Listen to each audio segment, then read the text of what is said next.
Welcome back to Faith and Fire. Today we have an episode as we approach spring cleaning. We're going to sit and talk about letting go. When we think of spring cleaning, we often think about cleaning out our spaces or getting rid of things that we don't want, but that also applies to our life. Where are those places where, as we head into spring cleaning, we need to maybe get rid of some things that don't serve us in our lives? People, things, situations, jobs. We'll get into the list. But that's the conversation for today. And with me, I have two amazing guests. I have Shari. Hi. Hi, Shari. And Melissa. Missy. Missy. She goes by Missy, y'all. Thank you. Okay, perfect. So you'll be Missy from here on out. It's funny because I definitely had a moment where I was like, Missy, Melissa, Missy. And that's where I landed. That's how you know I know her real well, y'all. Perfect. So we're going to chat a little bit about this, how this shows up in our lives, and just have a good, down, honest conversation. I'm ready. You're ready? Okay, y'all. So spring cleaning, it's that time of year. And Missy, you are an organizer. So I'm sure you get a lot of action during spring cleaning. Yeah? Yes, it is the time that people want to get started, get going. So yeah. Yeah. Okay. So here's where this came from, right? I was sitting there and I was thinking as spring cleaning approached, I thought about a few years ago, however many, what is it? I don't even know what year it is. Right before I got divorced, my mom scheduled an appointment for my birthday with a spiritual guide, I guess. I don't know what she does still to this day, but I got an appointment scheduled with her and we were supposed to talk and figure out spiritual things, right? And it's funny because I remember literally one thing from our conversation. And the one thing that I remember the most is the thing she didn't say, just the thing I thought in my head as we were talking, which is, but does it serve you? And oddly enough, I was the next up for what we were doing during the pandemic, which is our family Bible study. So each person got a month and they had to come up with a topic. And I was like, I don't believe in preaching at people, at adults, because that's not how they learn. So I was like, well, I'm not going to do that, but I'll do a book club style conversation. That's cool. Yeah, I thought it was. Yeah.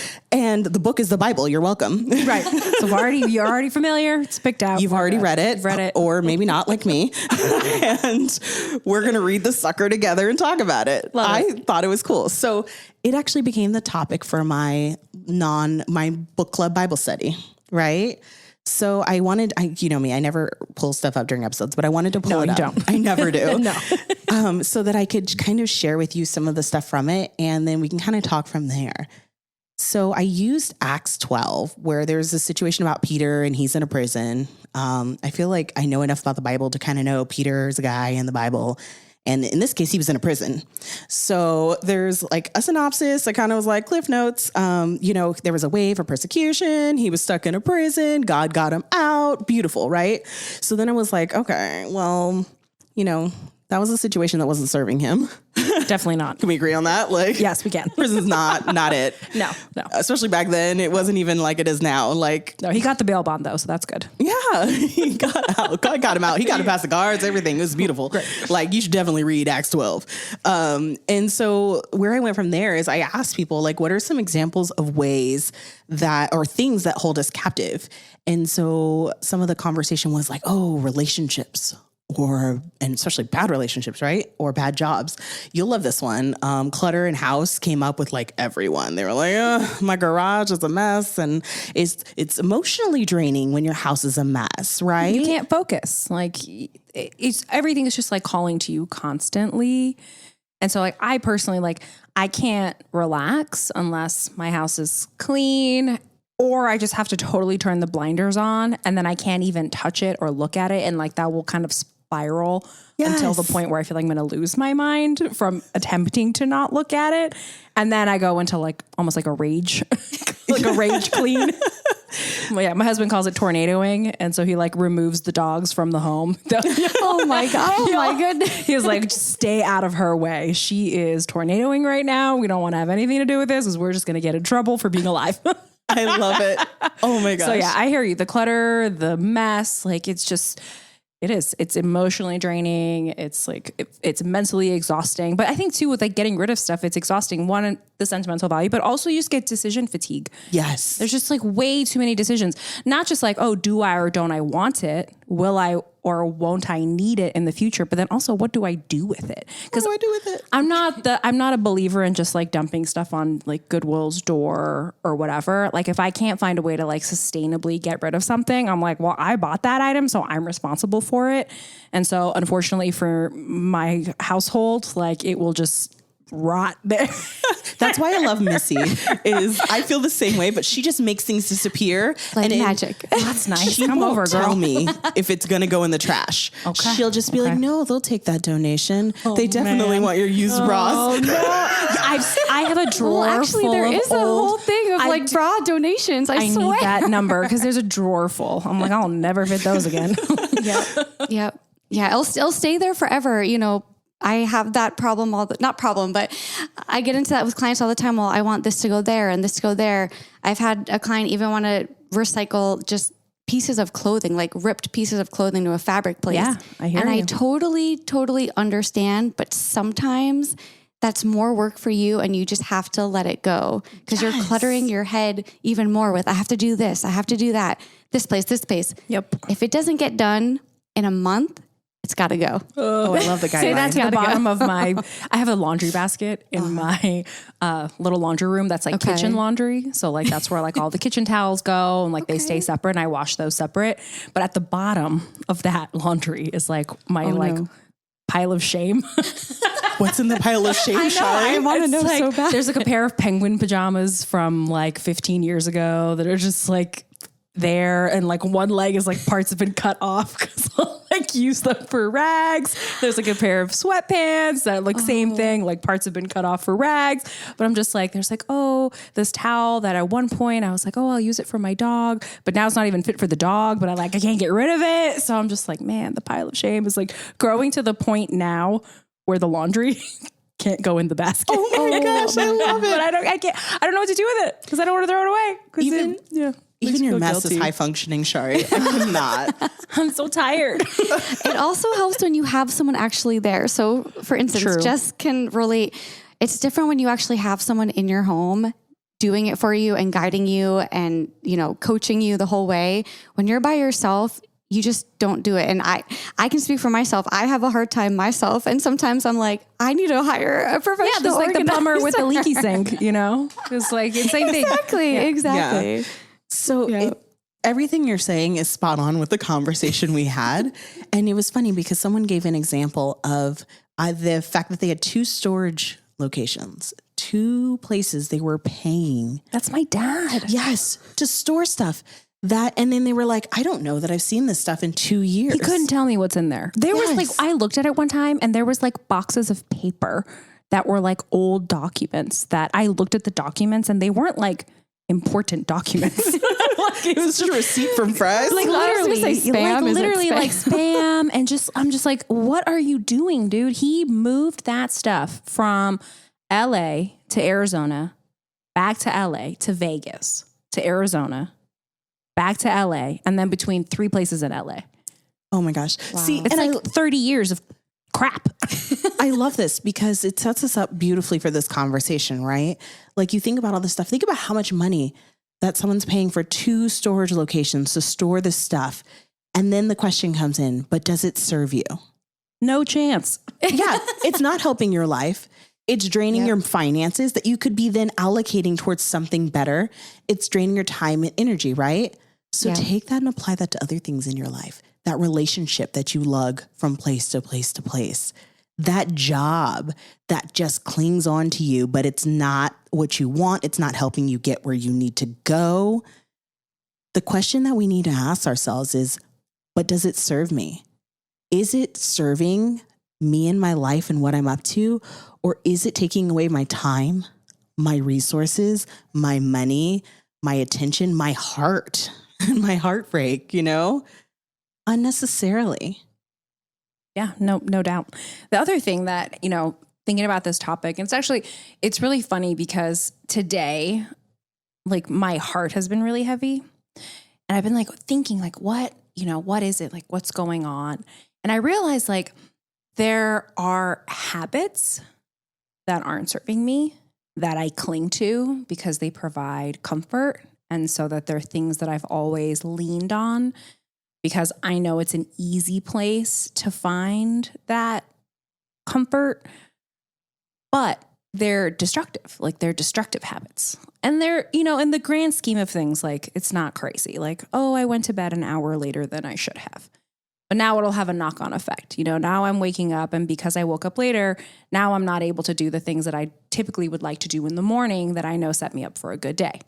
Now my day has continued, and because I'm tired from this morning, I'm not eating or feeding my body properly because I'm too tired to cook.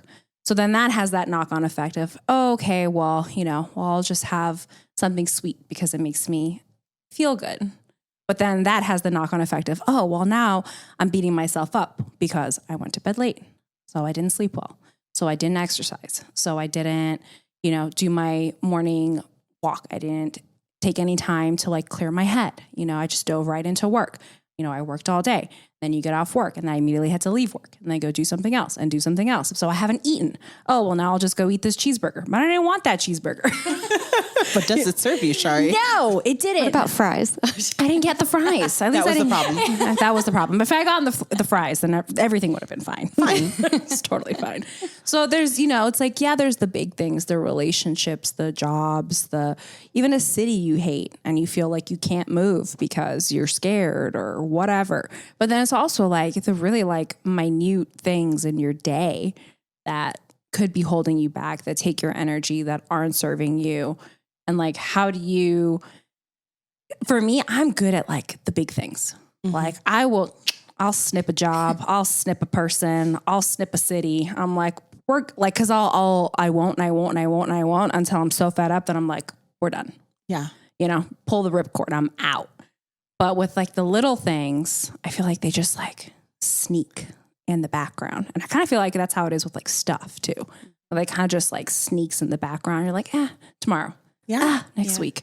I'll deal with it in the fall. I'll deal with it in the spring. I'll start that diet, whatever. I'll start that new habit. Oh, it's my birthday month. So whatever. I'm just going to have fun. Who cares? We'll start in March. It sounds topical, Shari. It is. So yeah, I just feel like it's like in all aspects of life, like what is it? What is that? Like, how do you be like really consistent and how do you be really like, I'm struggling to find the word, but just like, you're really like focused on it at all times of being like, okay, yes, I know it doesn't serve me, but like, what do you do? Yes. So I feel like this is your arena, Missy. Like you work with clients all the time that undoubtedly have stuff that's not serving them. That's why they call you. I mean, I feel like it's more than you're an organizer, but I feel like it's more than just usually stuff needs organization because there's a bunch of stuff that doesn't belong in there. Yeah. Also cluttering the space. So tell me, how do you, whether it's your closet or it's your life, how do you go about getting in that mindset where you can let go of some of those things? Yeah. So once again, how we work together. Sorry, I keep using you as an example, Jess. Use me. But you can just relate. So it's really about, we'll just take a closet, for example, taking everything out of that closet and starting with a clean slate. Sometimes people can go into a closet, look at their clothes and be like, kind of like this, kind of like this. It's such a different transformation when you actually take everything out, starting completely clean and going through your closet and really holding up the item and saying, do I love it? Do I need it? Is that Marie Kondo? Somewhat. I don't say does it bring you joy, but I'm sorry. Is it trademarked? We're not going to call it that, but we know what you're talking about. Wink, wink. Yes. And, now I lost my train of thought. I'm so sorry. No, you're fine. But you're preaching. You really are preaching here because instantly my brain goes, ooh, that's what we need to do with friends sometimes. Like you don't just take one for a night. You clean out the whole closet and start fresh because sometimes there are people in your life that are just taking up space. They're destructive. They're clutter. Energy vampires. And you got to clean the whole closet. Yeah. If it's not doing good for you, it's got to go. Like whether it's people or clothes or whatever the case may be, but if it's not working out for you, it's got to go. It's not bettering you in any way. So So we take everything out of our closet. Yes. What else do we do? Clean. Oh, yeah, that part. We clean. And then, just starting with the clean slate, putting back things that you just love, and you look in your closet. You want to be able to walk in your closet and be like, pretend like it's a store almost. Like you're excited to shop in your closet. You're excited to get dressed. You spend the most time in your bedroom, right? Every day you wake up, you go to bed in your bedroom, and the first thing you do, probably brush your teeth and you get dressed, right? It's so important. And so you want to be happy with what you wear, what you have. And I can make your closet pretty too. Yes, you can. You really can. And you've done it with me a few times. Because I'm not as high functioning as Shari sometimes, and I just need somebody to come fix it again. So it's so funny. As you were talking, I kept replacing the word closet with life. Yes. Yeah, life. Yep. Like what you were saying, like, you take everything like out. Obviously that's not always possible. Like we got to go to work. We got to pay our mortgage. We got to do all the things, right? But there's also like all these like extracurricular, like extra things that you might be doing that are like unnecessary. Like focusing on silly things. Like for whatever reason right now, I'm really hung up on the fact that I need to reorganize my pantry. It's like been a project in I'm just like, whoa. And I'm just like, you know what? Maybe I just have to let it go and be like, don't worry about it, instead of letting the task sap my energy, and instead be like, you talked about like, oh, you only put back in the things that you love into your closet. And I was like, you put back the things you love into your life. And it's like, okay, the things that I know that I enjoy, that light me up, that are good for me, that serve me, taking that walk, calling that friend, being in nature, reading that book, going to bed early, like just focus on, rather than being like, oh, I need to stop doing this. Ugh, I shouldn't have done that. Ugh, why did I do that? Rather focus the attention on just putting the things in that like, make you happy, that you enjoy, so that when you walk into your closet, or when you wake up and you look at your life, you walk into your life on that like daily basis, you're happy with what you see. And I feel like, you can get so like caught up in the grind of your day. Like I tell my husband this time, like the days are long, but the weeks are short. Yes. And then the months are even shorter and the years are the shortest. Like, and I just feel like because the day is so long, if you're just feel like you're trudging through the day and like you're not enjoying your day. Yeah. What are we doing? Yes. One thing that, I got into yoga recently, and I'm a yoga teacher. Oh my God, stop it. Y'all should be friends. Okay. Oh my Continue. God. Well, there was a yoga teacher, and she actually left. And so I'm very actually sad. I need to find a new one. So this is check and check. I know. You teach me yoga, I will organize for you. Deal. Done. And so you probably already heard this, and I did not make this up, but my yoga teacher said this, and it really, really stuck with me because I got into the habit of saying, I have to do this. I have to do this. And get to. Yes, I get to. And it literally changed my perspective on everything. I'm like, I get to do this. Like I get to do what I love to do.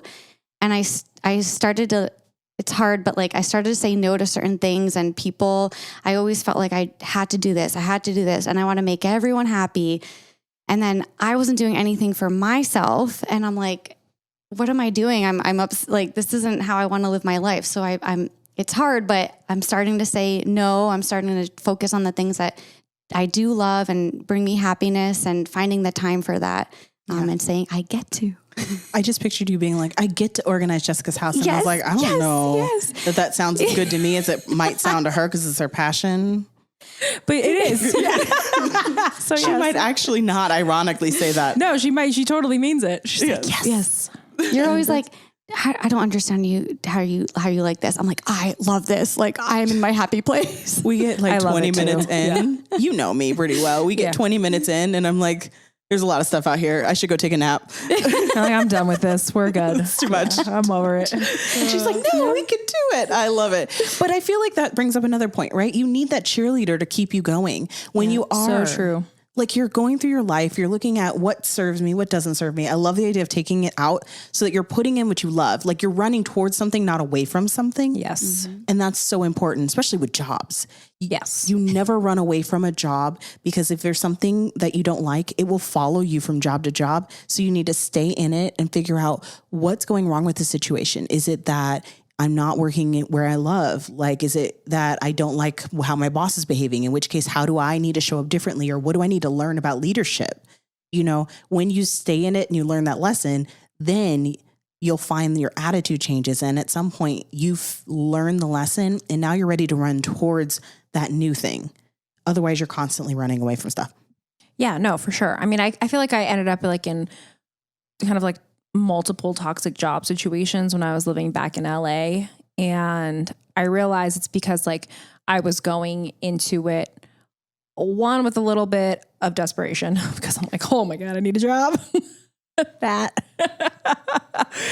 But also, you know, like really I was in the wrong industry. I was in entertainment, like production. So I love like event planning, but I was totally in the wrong industry. And so it was like job to job and I couldn't figure out, I'm like, I'm good at this, but man. And I just realized because it was like the type of people, like it's a really like hard partying industry. And I'm like, that's just so not me. So I just felt like compelled to like live this like late night out drinking, you know, situation. And it was just like very rock and roll. And like, I'm just not that at all. And it's so funny because I went from that job and the very next job I got was managing a wellness center. Oh, that's night and day. Total 180. But it was unbelievably perfect because it was in that place that I started deeply exploring yoga and all this other esoteric healing modalities. And like I got to try Reiki and have my astrology readings done and do like cranial sacral unwinding and shamanic healing and just like all these cool things. And I'm like, this is my world, you know, like this I understand. Like I felt like my soul awoke, you know, was awakened by that. So yeah, I hear you. Like it could just be you're in the wrong industry, the wrong environment. Like what is it? It might not even be the actual job itself. It might not even be the person. Like the person could be great. It's just not the person for you. 100%. Yeah. So it's beautiful because where we went with the conversation is exactly where the conversation went next. We talked about all of the different ways and everybody could come up with a way that get rid of what doesn't serve them. So then the next question I asked is like, okay, well, if we all know at the tip of our, you know, tongue, how to get rid of those things that aren't serving us, what holds us back? Fear of the unknown. So you read my notes is what I hear. I was spying. Yes. Like they were talking about fear is a huge one that holds people back, or like procrastination. Like there's all these things. And one of the things that occurred to me on my drive here was sometimes there's a bigger plan for us and God has a plan for our lives or a new direction that he wants to take us in. And we can't go in that new direction because we won't clean out our closet, because we won't clear out those things that are currently in our life that are standing in the way. And it hit me as I was driving. I need to trust God like I trust my Maps app. Because hear me out. On the way here, I drive here all the time. It told me to make a left. I said, now this ain't the street. Where are we going, Siri? But I turned anyways, and I need to trust God like that. I need to trust God like I trust Siri, because I'll be like, this look like an empty parking lot, but okay, if you say turn, you know, like that is the level of trust that I need to have in God and God's plan. And so when we talk about the things that get in the way, that's it for me sometimes, is like, I'm a planner. Not your level planning. You have a high functioning level of planning, but I love to plan, but I have to understand it's not my plan. And so just because I can't see the plan and I don't understand it, just because I don't know why we're turning left here and it looks like an empty parking lot, doesn't mean it's not the right way to go to get where I'm going. And let me tell you, I got here 4 minutes sooner than I thought I was going to get here. But you were late. I was still late, but I was going to be more late. been later. It's kind of a thing. You'll catch up. You come to Did me. you notice how I got here at the time she got here? Because I was like, she ain't gonna be here at 6. I used to be here at 5:30. I was here at 5:30 and I was like, hello, am I in the right place? So I forgot to adjust. I have the guest arrival times on CP time, and you don't need CP time. Neither do I, which is why I just showed up at 6:06. Yes. So it's a whole other conversation. Missy's looking at me right now like, what is CP time? Oh, man. We'll talk about it later. Okay. Urban Dictionary that. If you don't know what CP time, enjoy that. A new word for you. A new way of life. A new way of life. If you, that one friend that's always late, this is going to be freeing for you and for them. Exactly. You guys won't have to fight about it anymore. Yes. So, I mean, all these things stand in our way. And it's one thing to say, okay, I need to trust God's plan. But like, really, how do you do that? How do you trust that I need to clear out this space? It's kind of like the conversation you and I have sometimes. See, we're going to keep using me as an example. Where you say to me, hey, do you really need 8 of this pencil? And I say, but I really like that pencil. What if one breaks? And then you're like, you're going to need 8 more? All of them are going to break. All of them are going to break. How often does this happen to you? And I'm like, oh yeah, I guess that makes sense. Yeah. Like sometimes it's like that. Wait, but like, I get it. You think you're holding on for dear life with clenched fists to stuff that may not even serve you. My citrus juicer that I haven't used in 15 years. Your citrus and you won't juicer. forget about it. Yeah, you won't think about it. You know what I mean? But you have to Don't think trust about that. Yep. You have to trust that enough. And that's, I think, why I always organize with you is because I know you're going to speak some wisdom into my life, right? You're going to tell me, honey, I don't care what you're doing. You don't need 8 pencils unless you're sitting there snapping them, you know? And so you're like, how about this? We keep 2 pencils and we let the rest go. And guess what? If I just trust that plan, if I just trust the wisdom that you put into my life, turns out I don't even need the second pencil.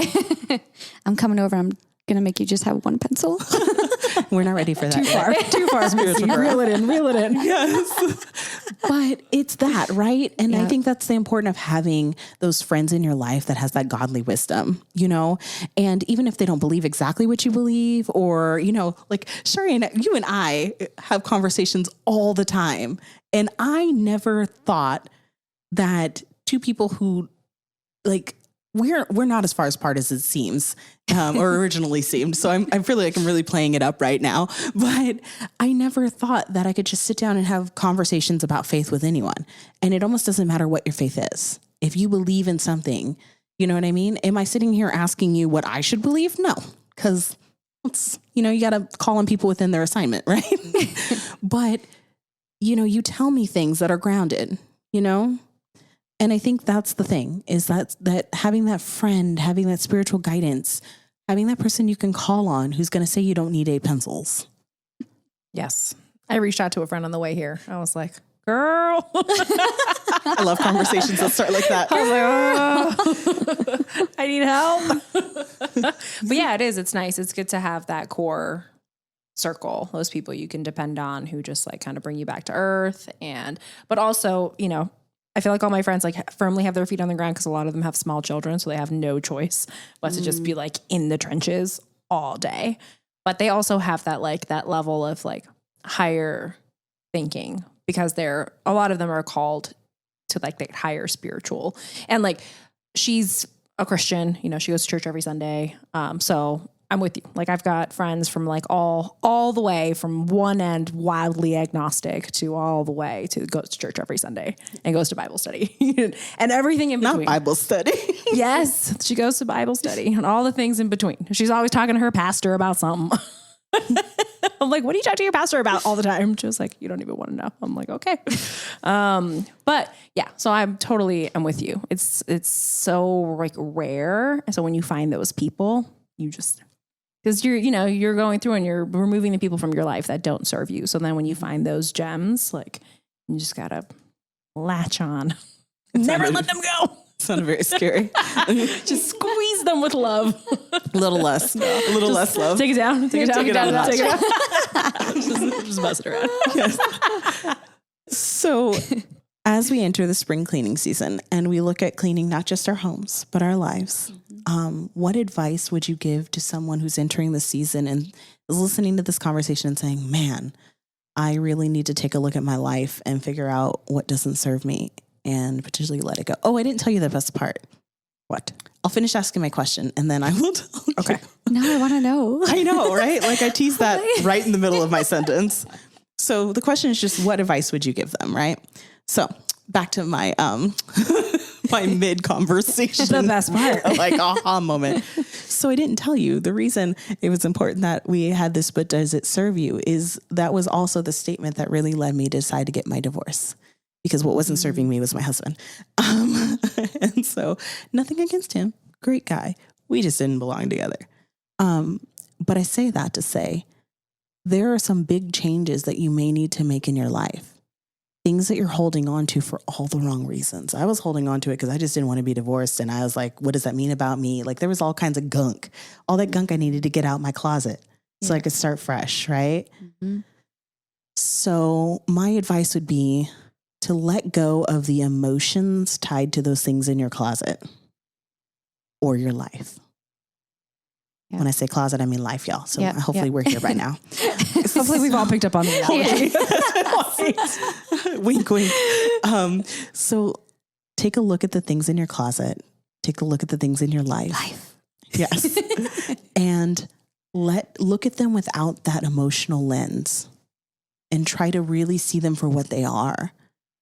And is this something that God means to have in your life, or is he desperately trying to take you in a new direction and you're clinging on for dear life? Because I can tell you with certainty, if I was still going through what I was going through emotionally before I got divorced, there's no way I would have had the space or the emotional capacity to create something like what I've created here. There's no way God could have done in my life what he intended for me if I had held on to that which wasn't serving me. So my encouragement is look at what's not serving you and let it go and make space for God to say, turn left. It may look like an empty parking lot, but he's got a plan for you. I should have gone last. It sounded like that was the end of the episode, but it's not because y'all got to go too. I can't top that. Let it go. So you're going to go next because you're going to try. Go ahead. Okay. All right. My advice would be ask for help. Ooh. Because I feel like it's hard to make these decisions in a vacuum. And it's also hard to make these big decisions when you don't have support behind you. Mm-hmm. It's like, you can't just like let go of the job if, you don't have that financial support, whether you're providing it for yourself or whatever. You can't just like cut that relationship if there aren't, other people that can like prop you up when like the actual, the pain comes, mm-hmm. And there are professionals out there, the professional organizers. There are therapists. There are yoga teachers. Like there are all the support out there. And sometimes you just have to make the ask and ask for help because you don't have to do it alone. See, love now it. You got two to follow. I know. You should have I'm just like, gone. Gosh, I can't beat either of them. Now, ma'am, you're the professional in the house. No, seriously though, if I were sitting here, what would you say to me as your client? Well, I would be helping you. She's like, call me. Call me. That is just, I love how you say like ask for help, but also like just prioritizing like what is the most important thing to do right now, right? You get overwhelmed with all these things like of a to-do list so long, but really maybe just start at the top or make separate lists of like, what do I have to do right now that's going to make my life better versus like a small thing that can wait till later. Kind of thing. You know what I mean? See, you got wisdom. No, don't get rid of your job. Don't get rid of your job, your husband, you clean your house, and don't try to tackle it all at once, right? Yes. Pick which one do I really need to address first, and then go through the list. Yeah. And baby steps, because you do get overwhelmed. Like if you do try to do 20 things at once, right? Then you're just kind of like making a mess of more things in your closet or in life. So just baby steps and ask for help. I love that. And yeah. I love this. You guys. Okay. Somebody's life is going to get a lot freer after this conversation. I hope so. Here. I feel like I got the help and the answers that I needed today. So that's great. Yeah. It's great. Yay, this was so amazing. I love it. See, So this is what it's like amazing. being on Faith and Fire. I'll catch you next time too.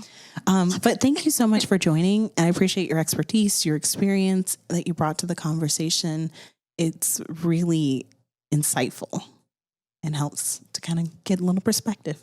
Thank you for having us. Thank you, Jazz. And thank you for joining us today. I hope that you got a nugget too. And I can't wait to hear all the stories about how y'all go through your lives and clean out your closets, which means life. I think you heard an echo. So, go out there, let go of that which is not serving you in your life. Create space for what God has for you. And listen, if he tells you to turn left and you just see an empty parking lot, trust him, because he's got something in store for you. And I can't wait to hear what it is. But until next time, when we see you on Faith and Fire and you tell me what it is, we'll catch you in the next episode.